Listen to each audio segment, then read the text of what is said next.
ප්‍රිවියට් කියන හැමෝටම අපි මේ ළඟදී කරා තවත් එක ෆන්ක්ෂන් එකක් එක තීම් එකක් එක්කල් කරපු ලස්සන ෆන්ක්ෂන් එකක්. ෆන්ක්ෂන් එකේ හොස්ට් තමයි නතාෂා මේක ඩිසයිඩ් කරා යාලට ලෙමන් එක යන තීම් එකක් කරන්න ඕන කියලා. ඉතින් මම මේ ෆන්ක්ෂන් එකේ කෑම අපේ ටේබල් එකට යන්න ඉස්සෙල්ලා හෝල් ඔන් ට්‍රේස් ටික මම රෙකෝඩ් කරගත්තා. ඔයාලට පෙන්නන්න මොකද මේ කෑම ඔක්කොම එක තැනක තියෙන විදිය කොහොමද කියලා. මොකද ෂෙෆ් මේ ටික ඉක්මනින් අරේන්ජ් කරලා වෙනම ෆ්‍රිජ් එකේ ස්ටෝර් කරනවා ටේබල් එකට යන්න ඉස්සෙල්ලා. ඊට පස්සේ ඇත්තටම ඔයාලට බලන්න පුළුවන් මේ කෑම කොහොමද මේසෙට ගියාට පස්සේ ඒ ටේබල් සෙටප් එක හැදිලා තියෙන විදිය කියලා. ෆන්ක්ෂන් එකේ මම මුලින් කිව්වා වගේ ලෙමන් තමයි තීම් එක උනේ. මේකේ 40 පැක්ස් හිටියා. මම මේක සෙටප් එක ටේබල් දෙකකට ස්ප්ලිට් කරලා තමයි මේ සෙටප් එක ඇත්තටම හැදුවේ. ඔයාලට බලන්න පුළුවන් මේ කොහොමද ඔන් ට්‍රේස් ඇවිල්ලා තියෙන විදිහ කියලා, අපි කොහොමද මේව අරේන්ජ් කරලා තියෙන විදිහ කියලා. ෆන්ක්ෂන් එකේ අපි ගොඩක් වෙලාවට නතාෂට හෙල්ප් කරා එයාගේ ඩෙකරේෂන්ස් ටිකක් කරන්න.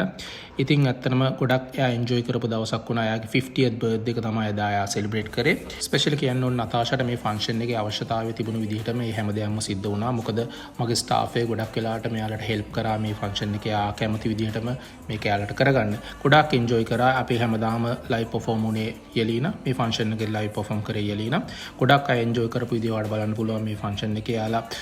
ස්පෙෂලි මට කියන්න ඕනේ රෂියන්ස්ලා මේන්ලි ෆන්ක්ෂන් එකකින් බලාපොරොත්තු වෙන්නේ good food, ඒ වගේම good vodka, ඒ වගේම good service, ඒ වගේම good music.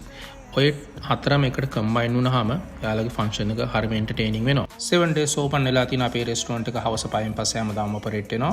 ඉතින් මම හැමදාම කියනවා වගේ ඔයාලා එන්න අපේ රෙස්ටුරන්ට් එකට ඇවිල්ලා රෂියන් ෆුඩ් එක්ස්පීරියන්ස් කරන්න. මොකද ඔයාලට ඕස්ට්‍රේලියාවේ කොහෙවත් රෂියන් ෆුඩ්ස් එන්ජොයි කරන්න බෑ.